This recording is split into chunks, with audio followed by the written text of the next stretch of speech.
1927 4.5 Bentley was first.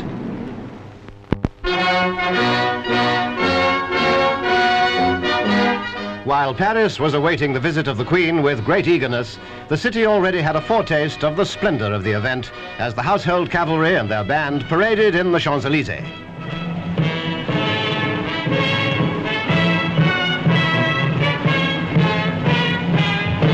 Now the Brigade of Guards.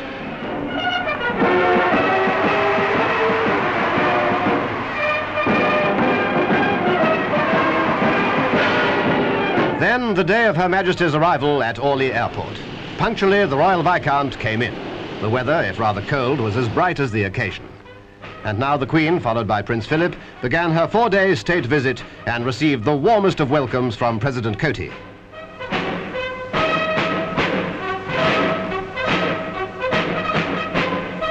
The Queen stayed only a short time at Orly before, accompanied by the President, she drove on the journey of about 18 miles to Paris.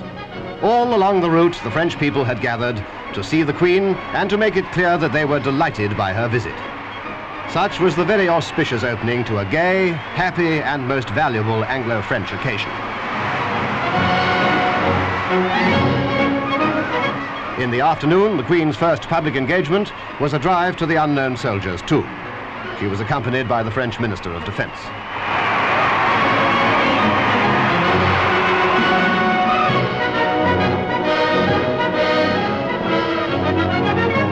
At the Arc de Triomphe, Her Majesty laid a huge wreath of lilies, irises, and carnations in tribute to the fallen.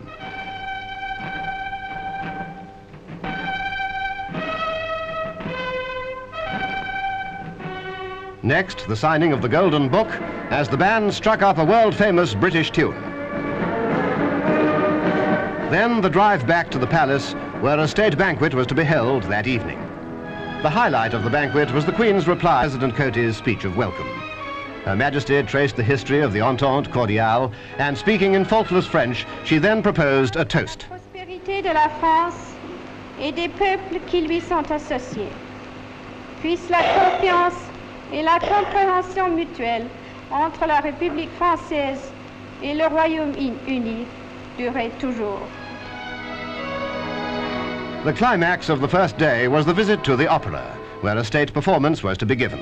Among the diplomats present was the British ambassador, Sir Gladwyn Jebb. A vast crowd thronged the approach to the opera. All eyes, yes, and the spotlight were on the Queen as she drove up with the President. Her Majesty was wearing a wonderful dress, which, out of compliment to France, was jewel embroidered with poppies, marguerites, and buttercups, flowers of the fields of France. The Queen was radiant and the occasion brilliant as the royal party took their place to watch the ballet, called Le Chevalier et la Demoiselle.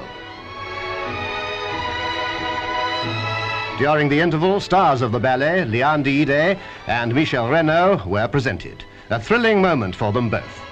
And with the Prince and the President, Her Majesty came out onto the balcony to wave to the great crowd down below. France is a republic, but the French people for the moment were all ardent monarchists, and no wonder.